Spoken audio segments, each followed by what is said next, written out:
Maar waarom nu dan, dat hij niet echt uit de verf komt, wordt hij opgeroepen? Wat is de reden dat hij niet is opgeroepen? Op basis van wat is hij opgeroepen? Ik denk gewoon kwaliteit. Gewoon op basis van... Of wordt het een snuffelstage? Nee, ik denk gewoon op basis van kwaliteit wordt hij gewoon opgeroepen.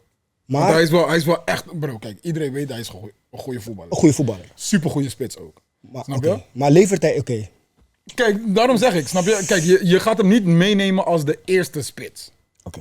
Dat is wat ik denk. Je Dus neemt kijk, hem niet mee als de eerste spits. Kan je hem dan meenemen in dat Sam Stein traject? Kijk, dan maak je wel een hele... Nee, maar ik bedoel qua... Een hele rare brug, want Sam vind ik helemaal niks, maar- Oproepen. Ja, maar Sam vind ik echt niks waard, bro. Dus... dus, De meningen zijn verdeeld daarover, maar hij is opgeroepen. ja. Nee, oké, maar toen dacht ook iedereen van, oké, maar wacht even. Waarom? Het is leuk voor hem, fantastisch. En dit. Nee, bro. Kijk, Sam hoort niet in Nederland. Maar als je dan ook kijkt nu wat Max presteert, moet hij opgeroepen worden.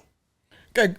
De kwaliteit, oké. Juist. Kijk, laten we gewoon... Kijk, laat me dit zeggen. Kijk, op basis van kwaliteiten vind ik dat hij opgeroepen moet worden.